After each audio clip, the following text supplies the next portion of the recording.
이 본문 말씀을 가지고 지난 주일날 우리 하나님께서 왜 목자들에게 천군 천사를 보내서 하늘에 놀라운 그 찬양 집회를 목자들에게 보여주셨는지 말씀을 드렸어요. 왜 그랬다고 그랬죠? 목자들은 사람들이 생각하는 낮은 사람들, 별로 이렇게 사람 대접을 받지 못하는 그런 천한 계층의 사람들, 아주 냄새나는 직업을 갖고 있는 사람들이라고 사람들이 받아주지 않았다고 그랬습니다.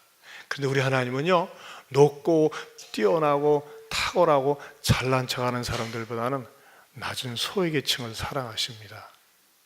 우리 같은 사람을 사랑하세요. 무엇보다도 마음이 겸손하고 낮아진 사람들의 마음속에 찾아오시는 분임을 믿습니다.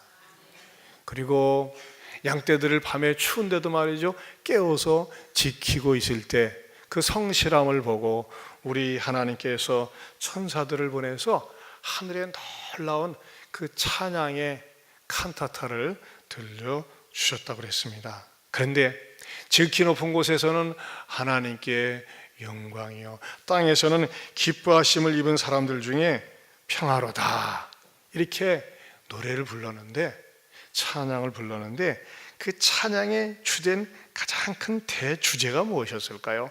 대주제를 오늘 성경 10절에서 이렇게 말씀하고 있습니다. 같이 읽어볼까요? 10절 다시 한번요. 천사가 이르되 무서워하지 말라. 보라, 내가 온 백성에게 미칠 큰 기쁨의 좋은 소식을 너에게 전하노라. 대주제가 뭘까요? 큰 기쁨의 좋은 소식입니다. 큰 기쁨의 좋은 소식. 한번 밑줄을 쳐보세요. 큰 기쁨의 좋은 소식.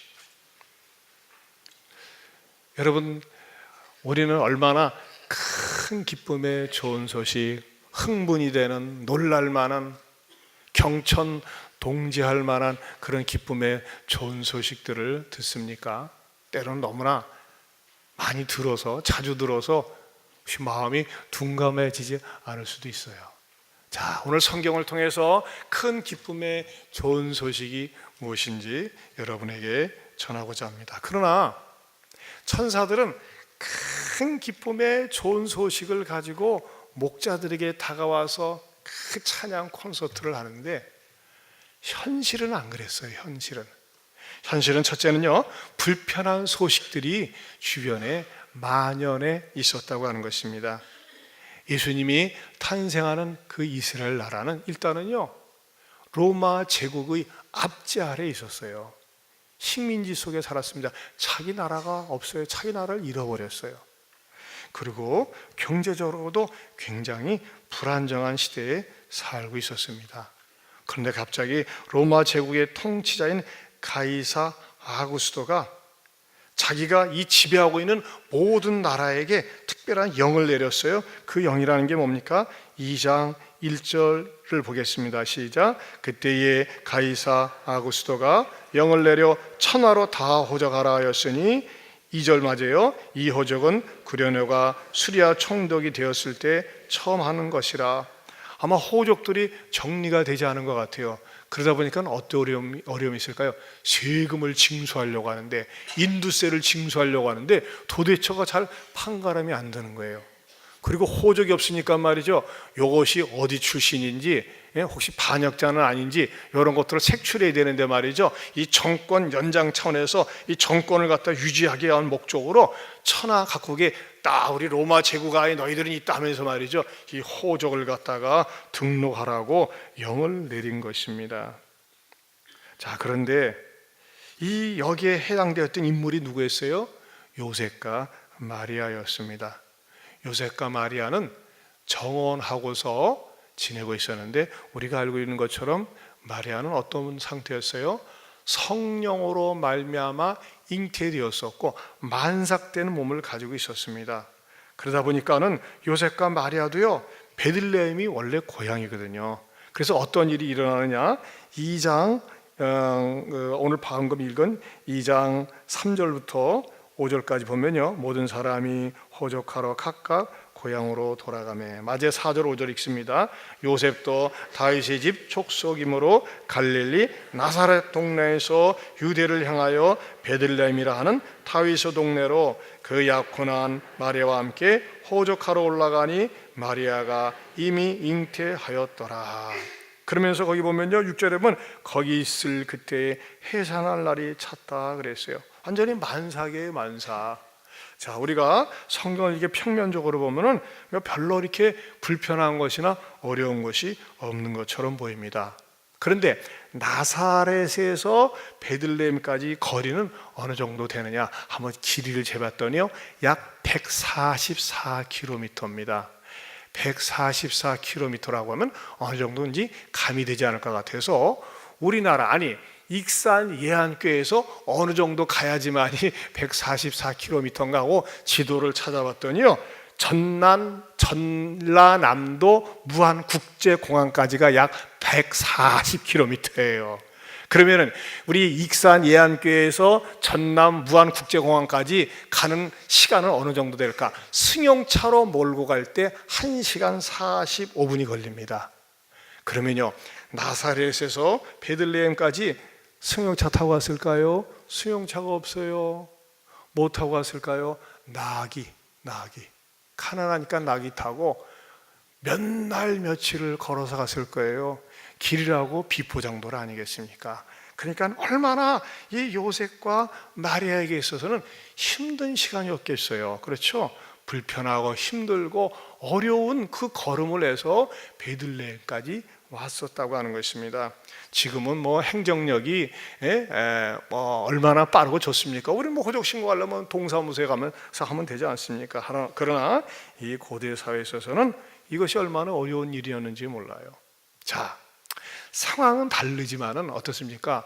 우리가 살고 있는 오늘 우리의 현실도 눈을 뜨고 사방 팔방을 살펴봐도 불편하고 어려운 일들이 늘 남아있는 것 같아요. 집안에 들어오면 답답하고, 바깥에 나가면 깝깝하고, 텔레비전을 보면 신경질 나고, 또 뉴스를 보면 잔인하고 무서운 소식들이 많습니다. 아니, 나라가 말이죠, 어려운데 갑자기 AI 고병원성 조류 인플루엔자가 창궐해 가지고 전례 없이 오리 닭들이 말이죠, 무참하게 살처분이 됩니다. 그런데 놀라운 것은요, 이것은 이 행정력에 말하자면 굼뜸에 있다고 저는 생각을 합니다. 얼마 전에 장태평 농식품부 장관이었던 전 장관이었던 분이 컬럼을 썼는데, 일본 같은 데서는 이런 조류 그 인플루엔자가 딱 발생이 되면요, 이것이 최초로 어디에서 발생됐다 그러면 2시간 만에 긴급 대책반을 만들어 가지고서 이것을 대책을 하는데, 똑같은 상황인데 한 달 동안에 일본 그 넓은 땅덩어리에서 말이죠, 우리나라보다 몇 배 넓지 않습니까? 거기서 말이죠, 한 달에 살처분해서 없애버리는 닭 오리가 78만 마리랍니다. 우리나라는 몇 마리예요? 2천만 마리. 이야, 참 그러고 보면요, 일본이 빨라요. 우리나라는 왜 이렇게 늦은 겁니까? 뭐가 이렇게 안 되는 거예요. 철저하게 책임을 지지 못하는 거예요. 이런 틈을 타서 말이죠, 물가가 오르고 말이죠, 우리의 상황은 굉장히 어렵고 답답한 그런 불편한 소식들이 있어요. 저는 성경을 묵상하면서 그런 생각을 한 거예요. 요셉과 마리아가 호적하러 간 그 기간은, 상황은 경제적으로 개인적으로 답답하고 불편한 상황이었어요. 하지만 시대를 초월해서 역시 바깥에 나가면 불편하고 어렵고 답답한 일들이 항상 여기저기 널려 있는 것을 보게 됩니다. 결국 사람 사는 것은 다 마찬가지인 것 같아요. 그런데 그러한 때에 천사들이 목자들에게 나타나서 노래를 하면서 무엇을 주는 거예요? 무엇을 알려주는 거예요? 온 세상에 미칠 큰 기쁨의 좋은 소식이라는 것입니다. 그렇다면 온 세상에 미칠 큰 기쁨의 좋은 소식이 무엇일까요? 그것은 두 번째로 죄에서 구원할 수 있는 길을 열어놓으셨다는 것입니다. 따라서 합시다. 죄에서 구원할 수 있는 길을 열어놓으셨습니다.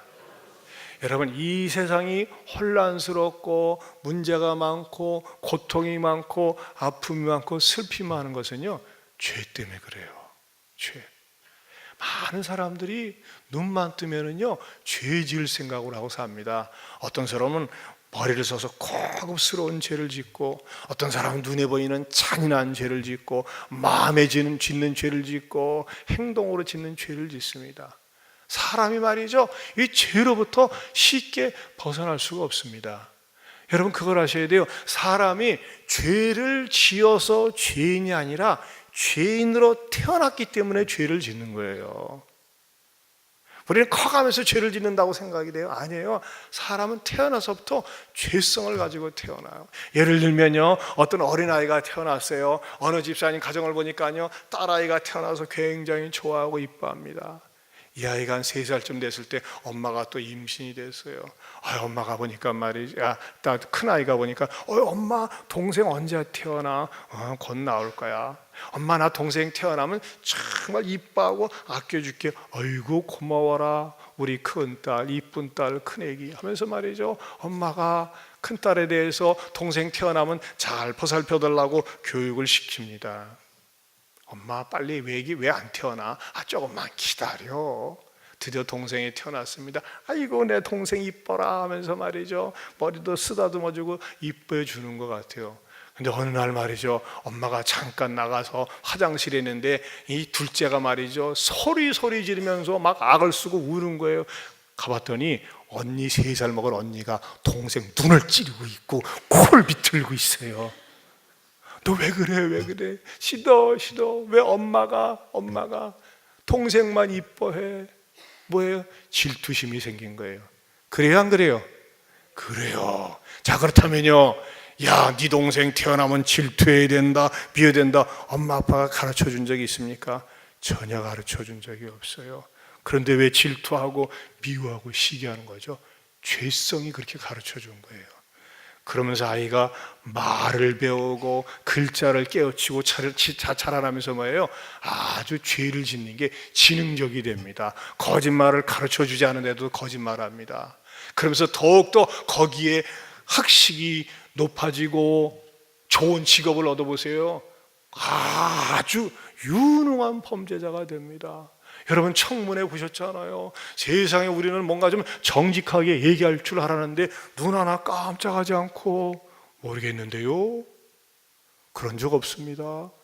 다른 사람들은 다 아는데 그래요? 이게 바로 인간이에요. 인간의 죄성이라는 게 말이죠, 그렇게 교육을 받으면 받을수록 뻔뻔스럽고 능글맞다는 것입니다. 그런데 여러분, 죄 가운데서 말이죠, 이런 죄도 죄지만 가장 무서운 죄, 가장 악랄한 죄, 철천지 원수와 같은 죄가 있어요. 그게 무슨 죄인 줄 아십니까? 하나님을 믿지 않는 죄입니다. 하나님 없이 사는 죄입니다. 우리 하나님께서는 우리를 창조하고 만드신 다음에 하나님을 아버지라고 모시고 하나님을 찬양하고 하나님과 더불어 즐거워하며 살 수 있도록 우리를 만들어 놓으셨는데, 우리들의 마음속에 불신의 죄가 마음속에 탁 들어오니까요, 하나님을 찾지도 않고 자기를 더 사랑하고 쾌락을 더 사랑하고 말이죠, 재물을 더 사랑하면서 사는 그런 죄를 짓고 있어요. 이 죄는 뭐가 자꾸 자라나는 겁니까? 원죄가 자라나는 거예요. 그런데 이 죄로부터 구원할 수 있는 이가 이 땅에는, 지구상에는 아무도 없었어요. 그리고 이 죄를 가지고 살다가는 마침내 형벌을 받고 심판을 받아 지옥에 던지움 받을 수밖에 없는 것을 우리 하나님 아버지가 아시고 어떻게 하셨어요? 하나님의 아들을 그래서 보내주신 거예요. 왜? 이 죄로부터 구원해 줄 수 있는 사람이 아무도 없기 때문에. 그래서 마태복음 1장 21절에 이렇게 말씀하고 있습니다. 같이 보겠습니다. 시작. 아들을 낳으리니 이름을 예수라 하라. 이는 그가 자기 백성을 그들의 죄에서 구원할 자이심이라 하니라. 자기 백성을 그들의 죄에서 구원할 자는 이 지구상에 아무도 없다는 것입니다. 여러분, 세상에 많은 종교가 있어요. 종교 가운데 사람들을 이롭게 하고 유익하게 하는 종교를 일컬어서 고등 종교라고 합니다. 하급 종교도 있어요. 저급 종교. 하급 종교는 미신이나 샤머니즘, 가정을 파괴시키는 종교들이 하급 종교예요. 그런데 말이죠, 아무리 고등종교라고 할지라도 고등종교의 내용은 뭡니까? 선하게 살아라, 착하게 살아라, 그래야 복을 받는다, 이런 윤리를 가르칩니다. 하지만 이런 종교는 말이죠, 일종의 포장용 윤리에 불과합니다. 중요한 건 뭐예요? 인간 마음속에 뿌리를 깊이 내리고는 원죄, 죄의 문제를 근본적으로 해결할 수 있는 이 세상의 구원자가 아무도 없다는 것입니다. 누구밖에요? 예수 그리스도밖에 없습니다. 그래서 하나님께서 예수 그리스도를 이 죄로부터 우리를 구원하기 위해서 보내주신 줄로 믿습니다. 왜 예수를 보내준 것이 기쁨의 좋은 소식이 될까요? 죄로부터 구원해 줄 뿐만 아니라 더 놀라운 사실은 세 번째로 신이 아기가 된 것이기 때문에 그렇습니다. 신이 아기가 되었다. 여러분, 이 세상 어느 종교도요, 신이 아기가 된 사례가 스토리가 없습니다. 왜? 신은 항상 신의 위치에 있어야 된다고 사람들이 생각을 합니다. 신이라고 하는 존재는 인간과 뚝 동떨어져 있어가지고 감히 인간이 도달할 수 없고, 죄송합니다.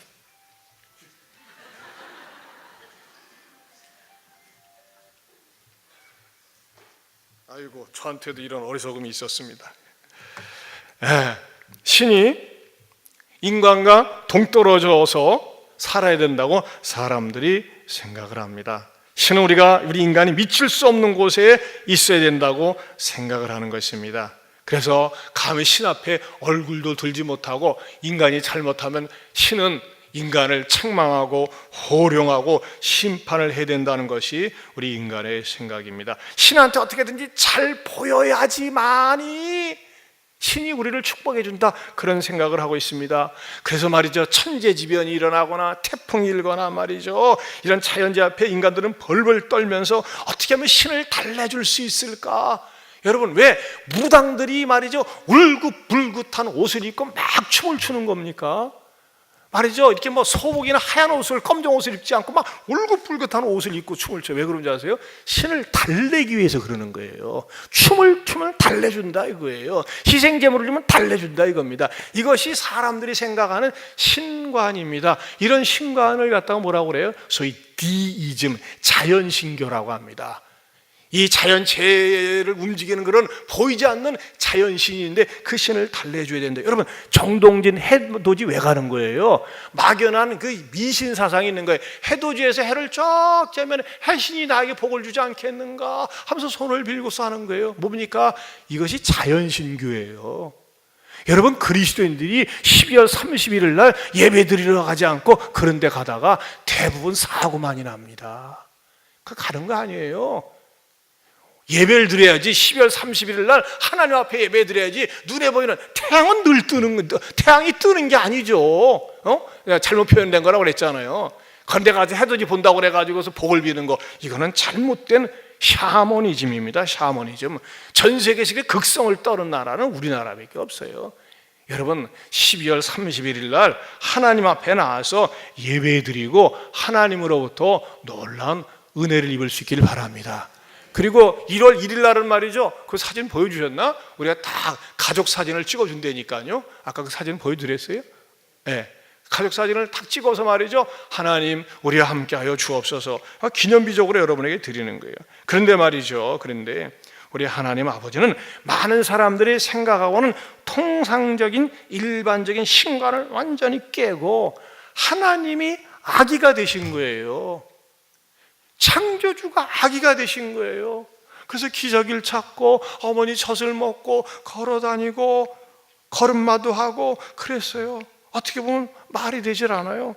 그래서 성경에 기록될 당시에도 예수님이 인간으로 오셔가지고서 사역을 하시고 십자가에 죽으시고 부활하시고 승천했다는 그것이 예수님의 육신의 채취가 마른 지 얼마 되지 않았는데도 불구하고 말도 안 돼, 어떻게 신이 인간이 돼, 말도 안 돼 하면서 말이죠, 여전히 눈을 감고 졸고 있는 사람들이 있었어요.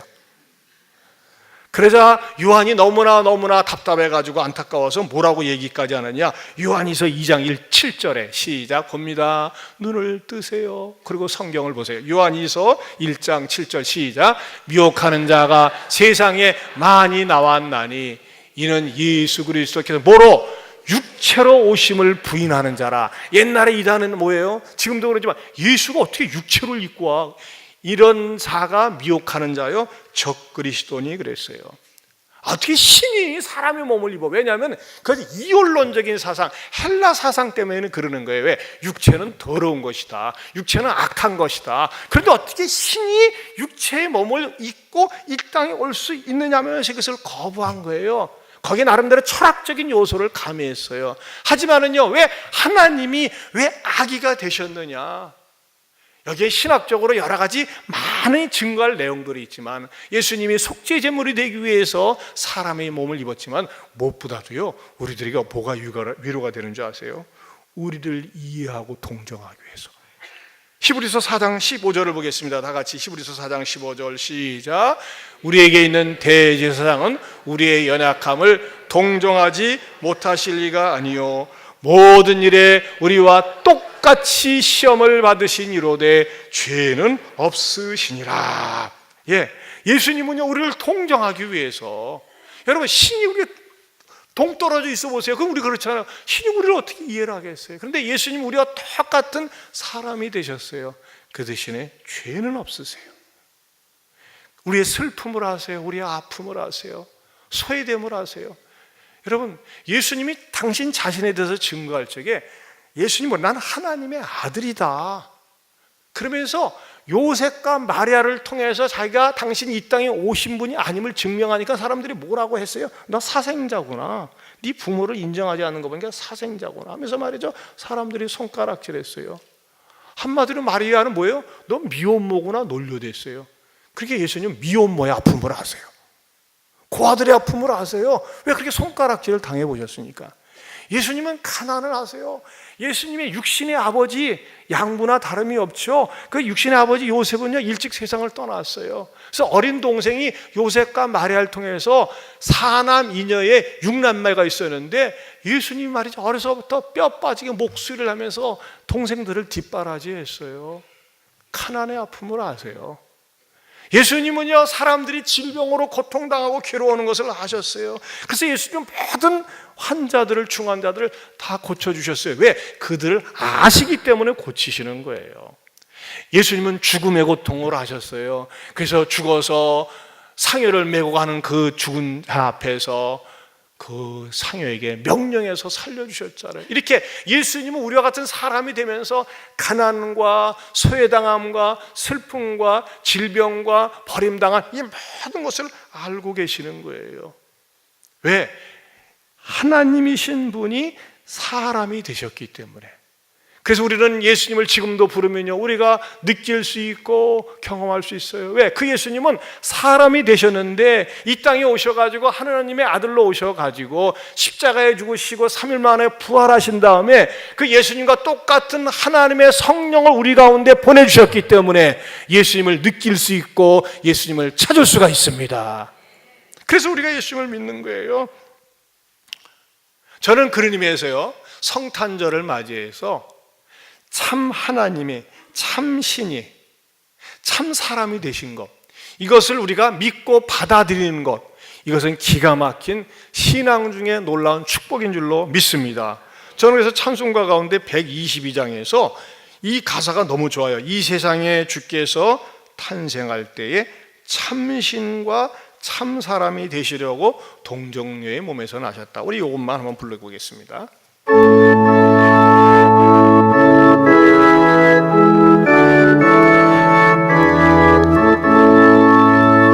이 세상에 주께서 탄생할 때에 참신과 참 사람이 되시려고 정정정 영혼에서 나시었으니 엎드려 절하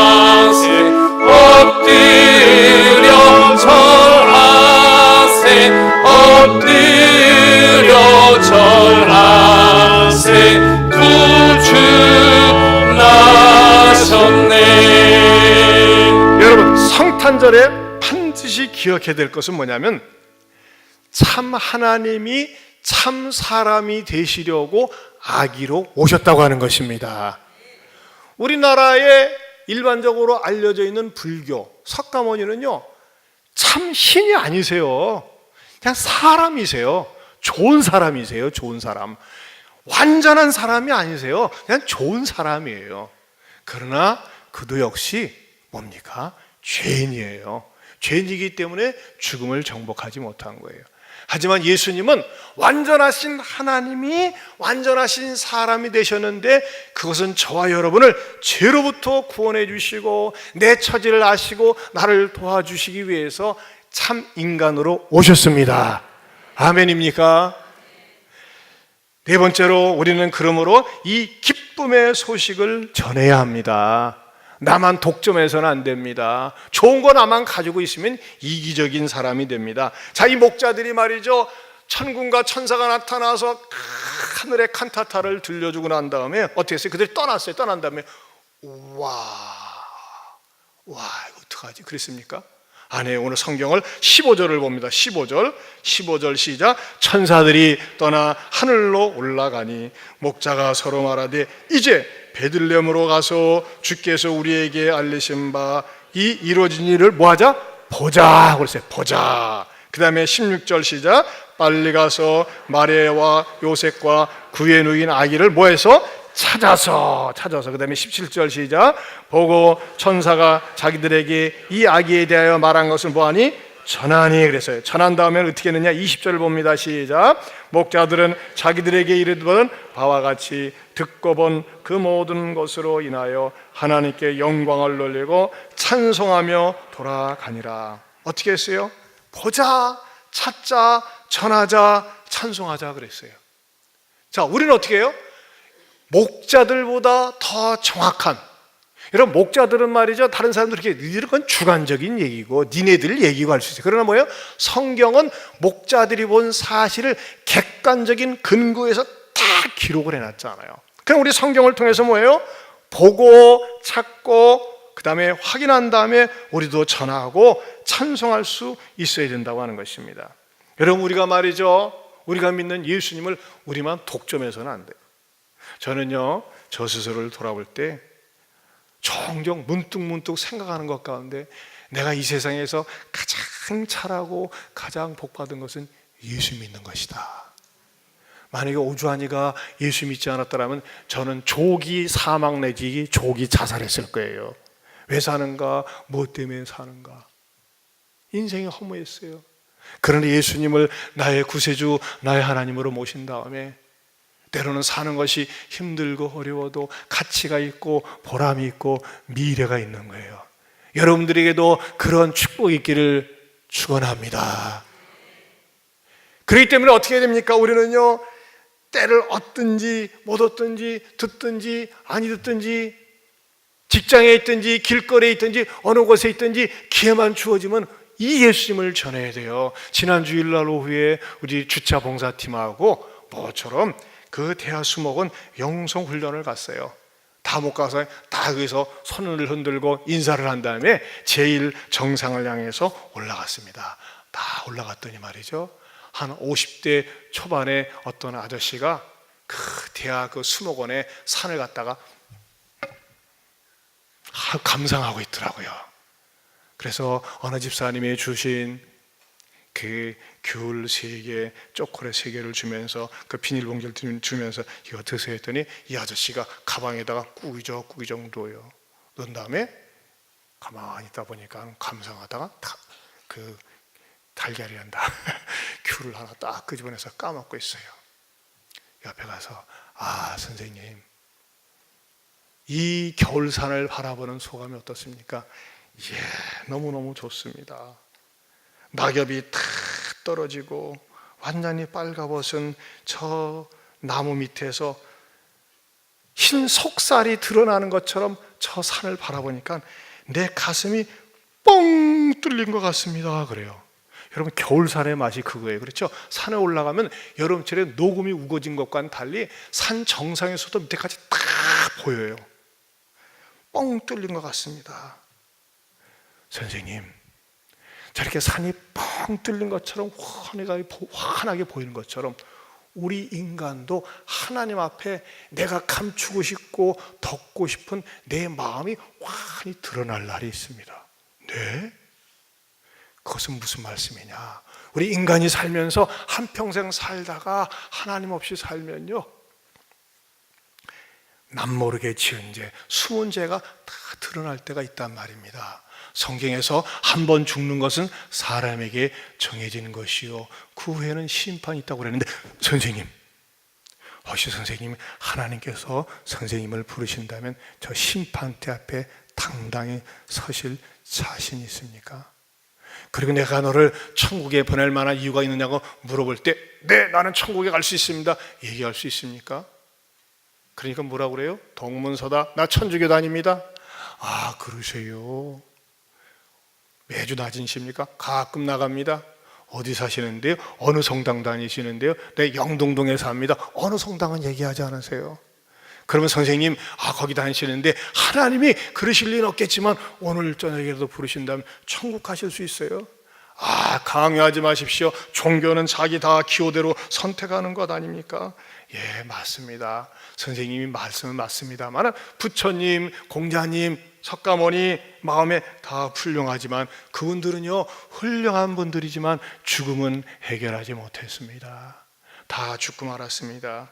그러나 이 죽음을 해결하러 오신 분, 죄를 해결하러 오신 분, 그분이 바로 예수 그리스도입니다. 성탄이 다가오지 않습니까? 왜 성탄인 줄 아십니까? 예수님이 우리를 죄로부터, 죽음으로부터 구원하러 오셨습니다 하면서 말이죠, 간절하게 복음을 전했더니 이분이 아주 진지하게 들으시더라고요. 진지하게 들으시길래 클라이막스로 제가 선생님을 위해서 기도해드리고 싶습니다 했더니 말이죠, 그것은 사양하겠습니다 그러더라고요. 사양하실랍니까? 그러면 가십시오. 그러나 좋은 이미지를 남기기 위해서, 우리 예안교회 들어보신 적 있습니까? 없대요. 부성동, 영등동에 있으니까 오세요. 이렇게 제 얘기를 진지하게 들어주셔서 감사합니다 하면서 말이죠, 제가 이렇게 열심히 전도를 하는데 어느 집사님이 또 사진을 찍어주시더라고요. 그랬더니 사진을 찍는데 이분이 또 감이 느껴가지고 머리를 확 돌리더라고요. 그래서 복음을 전했어요. 이 복음을 전한 다음에 이분이 내려간 다음에 또 우리 그 자리에 서서 두 손 들고 우리 조국을 위해서, 또 아까 전도한 그분을 위해서, 교회를 위해서 간절히 기도하고 왔어요. 얼마나 기쁘고 감사했는지 몰라요. 여러분, 많은 사람들이 왜 사는지, 무엇 때문에 사는지 몰라요. 그리고 나를 중심해서 살아요. 나를 믿고 살아요. 하지만 여러분 이거 아십니까?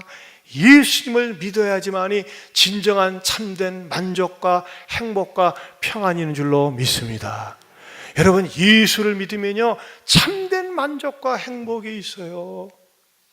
예수를 믿으면요, 내 인생에, 내 마음에 어두운 그림자가 가져갑니다. 현실은 답답하고, 현실은 불편하고, 현실은 힘들다 할지라도 내 마음에 천국이 임하면서 살 소망을 가지고 산다는 사실을 믿으시기를 바랍니다.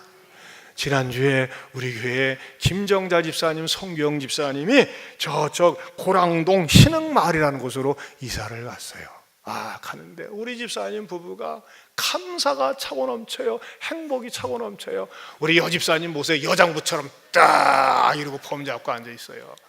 근데 우리 집사님은요, 카톡에다가요, 카톡 프로필 주제가 뭔지 아세요? 보여줘 보세요. 예수님 믿으면 행복해용 그랬어요. 어머나, 어떤 분은 그래서 전양반의 행복을 타고났는가 보다 그럴지 몰라요. 아니에요. 이 우리 집사님은요, 제가 증인이에요. 지난 10몇 년 동안요, 산무 인생이었어요. 물질이 없어가지고 가난했죠. 질병으로 시달렸죠. 또 우리 집사님은 그래요. 목사님, 나는 배운 게 없어요. 아직 한글을 못 쓰세요. 그래서 제가 그랬어요. 집사님 말씀 듣고 우리 집사님 늘 감사와 기쁨이 넘치는 거예요. 조그만 집에 살면서도 늘 감사와 기쁨이 넘쳐요. 예수님 때문에. 그래서 제가 집사님, 예수님 때문에 그렇게 행복한데 이번 주 수요일날 와서 간증 좀 하세요 했더니, 목사님 나 시간이 짧으면 안 돼요. 내 마음껏 하세요. 이번 주 수요일날 간증 강사합니다. 왜? 우리 집사님은요, 세상적으로는 막 이렇게 휘황찬란한 거 없어요. 키도 작근해요. 정말 말이죠. 내가 그래서 집사님 내가 간증문을 좀 써오세요. 써서 주면 참고할 테니 목사님 아시잖아요. 나는 한글 못 써요. 그래서 나 말할 줄은 알아요. 읽을 줄은 알아요. 근데 저는요 최근에 만나본 분 가운데 우리 집사님 부부처럼 행복한 부부를 못 만나봤어요. 돈을 억수로 쌓아놓은 것도 아니에요. 큰 집에서 사는 것도 아니에요. 세상적으로 없어. 하지만 예수님이 마음속에 계시는 거예요. 예수님 때문에 행복해요 라고 카톡 프로필에다가 저렇게 써놓는 게 쉬워요? 여러분은 어떠세요? 그렇게 행복하세요? 왜 대답 못하세요? 아니요 목사님 난 좀 더 가져야 돼요. 더 누려야 돼요. 더 얻어야 돼. 이놈은 더 그것 때문에 행복하지 못하는 거예요. 나는 우리 집사님을 바라보고 얼마나 집사님이 감사. 사랑하는 성도 여러분, 예수님을 믿으면 내 마음에 천국이 임하고 내 마음이 임한 천국 때문에 예수님을 사랑하지 않으면, 예수님을 전하지 않으면 견딜 수가 없습니다. 성탄절을 맞이해서 이 예수님을 사랑하고 자랑하며 사는 아름다운 그리스도인들이 될 수 있기를 축원합니다.